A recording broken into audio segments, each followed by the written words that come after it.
Hey everyone, Technomentary here with a video for you guys. In today's video, we're going to review the iPhone SE second generation going into 2025, if this phone is still worth it or not.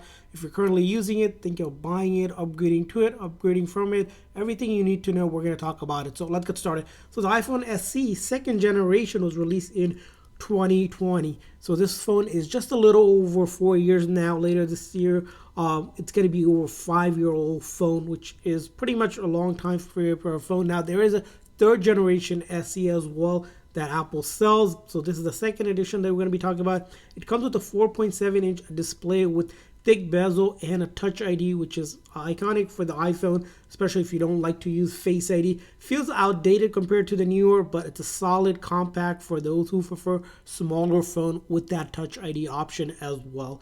Now, if you take a look at it here, you can see here rounded edges over here built to it. There's the toggle button, which on the newer iPhones, you don't have that any longer. You actually have a physical SIM card, which on the newer iPhone in the US model, you don't have. However, it doesn't have 5G, so it's only 4G. There's no 5G MMM wave that's displayed on the newer devices here. And then you have the Lightning port instead of the USB-C, which comes on the newer iPhone 16 if you're comparing it. And then on the back here is a 12 megapixel camera, again a glass back as well. Again, really small compact device over the hand here. Smaller screen size, of course. If you like a smaller phone, this is where the SE comes in. Now underneath here is powered by the A13 Bionic chip, which still handles well everyday tasks well, but struggles with demanding app and heavy gaming. It'll fall behind newer iPhone in terms of speed and longevity, because on a newer iPhone 16 you're looking at the A18 Bionic chip, which is a 5th generation newer chip. Again, still handles pretty much your day-to-day stuff really well, from just calling to messaging. You're not going to have any issues with all of that. Most of your apps are going to be running as well.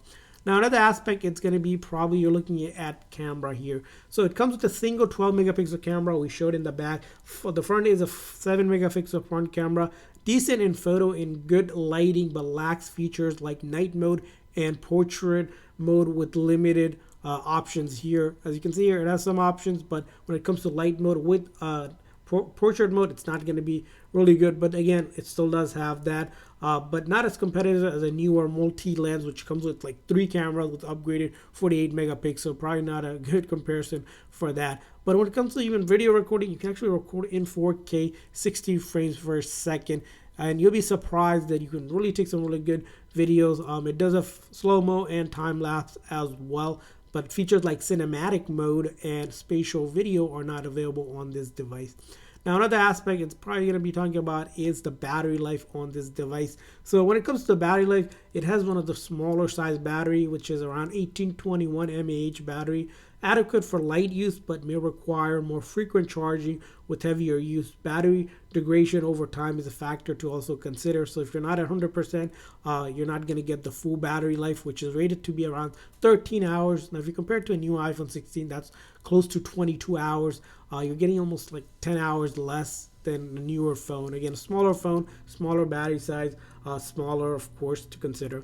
Now the bigger aspect to talk about this phone is going into 2025. It's going to be your software update. So as you can see here, I updated this phone. It updates to iOS 18, which means you can take advantage of most of the customization feature that comes with iOS 18, like customizing your apps, being able to customize control center. As you can see here, the control center, if we pull it up, customized control center here, you have iMessage, pretty much all of the iMessage emotions that you can do, scheduling text, locking and hiding apps, a redesign of the photo app as well. All of those features are available. If we take a look at it, you can see here it takes sometimes a little bit of time, but you can see here they all start working after you have go ahead and use it. Now one of the big things with this is that even with iOS 18, as you know, Apple Intelligence is now out with the newer devices.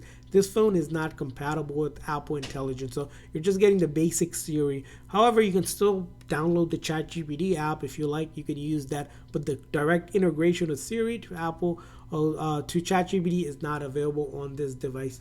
Now, impressive thing for this phone is getting iOS 18, which again, for this phone to be supported for almost 5 updates, because originally it was available on iOS 13, so you're at iOS 18 5 years. So it's kind of up in the air if we get iOS 19 on this phone. There's rumors that it might or might not, so we're not sure yet.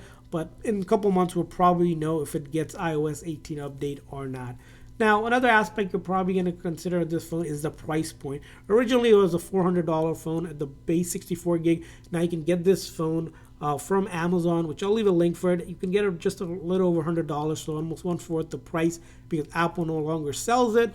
So again, considering budget-wise, again, big budget conscious is for someone who's not looking to spend much money but get iOS 18 update with a compact phone. However, if you want better performance, better camera, and a modern design, and just a lot more speed, you might want to consider a newer one. If you prefer the Touch ID, you might even want to consider the iPhone SE 3rd generation, which is a little bit newer, of course, more powerful, will be more supported. But if you currently use it, don't plan on spending that extra money. Again, a great device to have, but if you're thinking about upgrading to it, again, consider the 3rd generation or even a newer iPhone 15 or iPhone 16 if you have the budget for it.